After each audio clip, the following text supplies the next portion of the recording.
கன்னியாகுமரி மாவட்டம் குளவினை பகுதியில் இருசக்கர வாகனங்கள் நேருக்கு நேர் மோதியதில் 3 பேர் மருத்துவமனையில் அனுமதிக்கப்பட்டுள்ளனர். மத்திக்கொடுவைச் சேர்ந்த 2 இளைஞர்கள் அசுர வேகத்தில் இருசக்கர வாகனத்தை ஓட்டி வந்து எதிரே முதியவர் ஓட்டி வந்த இருசக்கர வாகனத்தின் மீது மோதினர். இதில் 3 பேரும் சாலையில் பல அடி தூரம் இழுத்து செல்லப்பட்டு விழுந்ததில் படுகாயமடைந்து உயிருக்கு ஆபத்தான நிலையில் மருத்துவமனையில் சேர்க்கப்பட்டுள்ளனர். கண்மூடித்தனமாக வாகனத்தை இயக்கும் இளைஞர்கள் மீது நடவடிக்கை எடுக்காததே இதுபோன்ற விபத்துகளுக்கு காரணம் என பொதுமக்கள் குற்றம் சாட்டுகின்றனர்.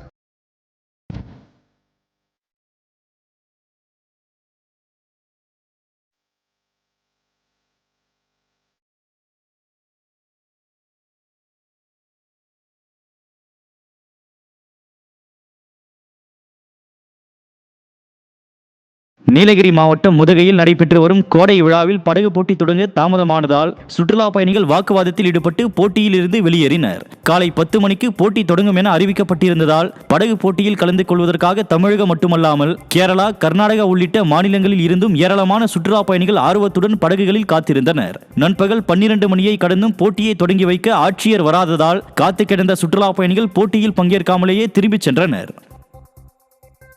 விடுமுறை தினங்களை முன்னிட்டு மதுரை மாவட்டம் வாடிப்பட்டியில் இருந்து போதிய பேருந்துகள் இயக்கப்படாததால் பயணிகள் அவதிக்கு ஆளாகினர். பக்ரீத் பண்டிகை மற்றும் சுப நிகழ்வுகளையொட்டி மக்கள் தங்கள் சொந்த ஊர்களுக்கு பயணித்து வருகின்றனர். இந்நிலையில் வாடிப்பட்டியிலிருந்து அலங்காநல்லூர், பாலமேடு, சோழவந்தான், அழகர் கோவில் உள்ளிட்ட பகுதிகளுக்கு மிக குறைந்த அளவிலேயே பேருந்துகள் இயக்கப்பட்டதாக குற்றச்சாட்டு எழுந்துள்ளது.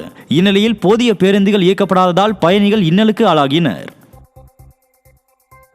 கடலூர் மாவட்டம் சிதம்பரம் நடராஜர் கோயிலில் செங்கோல் தினம் கொண்டாடப்பட்டது. நாட்டின் முதல் பிரதமரான நேருவிடம் செங்கோல் அளிக்கப்பட்டு பின்னர் நாடாளுமன்றத்திலும் பிரதமர் மோடியால் செங்கோல் நிறுவப்பட்ட நாட்களையொட்டி செங்கோல் தினம் கொண்டாடப்பட்டது. செங்கோலுக்கு பட்டு சாத்தி மாலை அணிவிக்கப்பட்டு கோளாறு பதிகம் பாடிய தீட்சிதர்கள் பொதுமக்களுக்கு இனிப்புகளை வழங்கினர். திருவண்ணாமலை மாவட்டம் ஆரணி அருகே தனியார் பேருந்து மோதி முதியவர் ஒருவர் பரிதாபமாக இறந்தார். SV நகரம் கிராமத்தைச் சேர்ந்த டைலர் பிரபாகரன் என்ற முதியவர் இருசக்கர வாகனத்தில் சென்றபோது எதிரே வந்த ஒரு இருசக்கர வாகனம் அவரது வாகனத்தின் மீது மோதியது. இதில் நிலை தடுமாறி விழுந்த அவர் மீது அதிவேகமாக வந்த தனியார் பேருந்து மோதியது. இதில் படுகாயமடைந்த அவர் பரிதாபமாக இறந்தார். இந்நிலையில் அந்த கிராமத்தில் திமுக நாடாளுமன்ற உறுப்பினர் தரணிவேந்தன் தொகுதி நிதியிலிருந்து சாலையை ஆக்கிரமித்து பயணியர் நிழற்குடம் கட்டப்பட்டுள்ளதால் சாலை குறுகி அடிக்கடி விபத்துகள் ஏற்படுவதாகவும் மக்கள் சாடினர். புதுச்சேரி வில்லியனூரில் உள்ள பிரசித்தி பெற்ற திருக்காமீஸ்வரர் கோயில் தேரோட்டம் வெகு விமர்சையாக நடைபெற்றது. கடந்த வைகாசி 6ஆம் தேதி கொடியேற்றத்துடன் வைகாசி திருவிழா தொடங்கியது. விழாவின் முக்கிய நிகழ்வான தேரோட்டத்தில் முதலில் விநாயகர் தேரும் அதன்பின் திருக்காமீஸ்வரர் அம்மன் தேரும் இழுத்துச் செல்லப்பட்டன. ஆயிரக்கணக்கான பக்தர்கள் கலந்து கொண்டு தேரை வடம் பிடித்து இழுத்தனர்.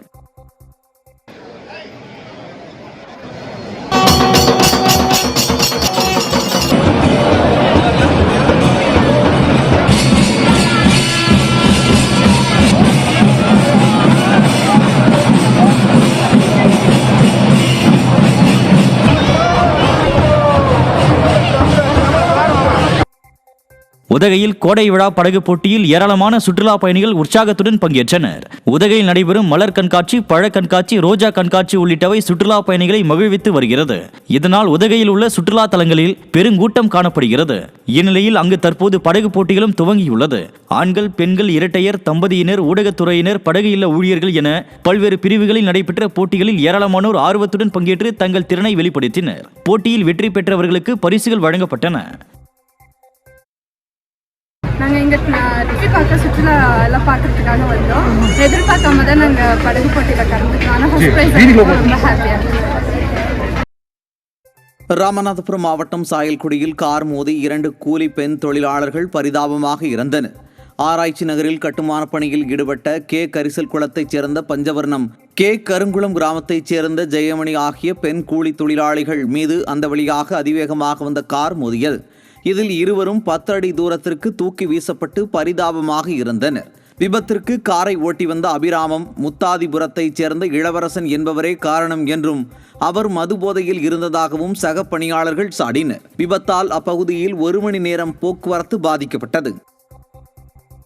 கன்னியாகுமரி மாவட்டம் நாகர்கோவில் அருகே சமையல் எரிவாயு சிலிண்டரை முகமூடி கொள்ளையர் திருடிச் செல்லும் வீடியோ வெளியாகி அதிர்ச்சியை ஏற்படுத்தியுள்ளது. வெள்ளமடத்தில் முகமூடி அணிந்த நபர் ஒரு வீட்டின் வாசலில் வைக்கப்பட்டிருந்த 2 சமையல் எரிவாயு சிலிண்டர்களை ஒவ்வொன்றாக திருடிச் சென்றார். இந்த சம்பவம் சிசிடிவி கேமராவில் பதிவாகி இருந்த நிலையில் தற்போது அது தொடர்பான வீடியோ வேகமாக பரவி வருகிறது. இதை கண்ட பொதுமக்கள் சிலிண்டர் தட்டுப்பாடு காரணமாக சிலிண்டர் திருட்டு அதிக அளவில் நடைபெறுவதாகவும், எனவே அதனை தடுக்க காவல்துறை உரிய நடவடிக்கை எடுக்க வேண்டும் எனவும் வலியுறுத்தினர்.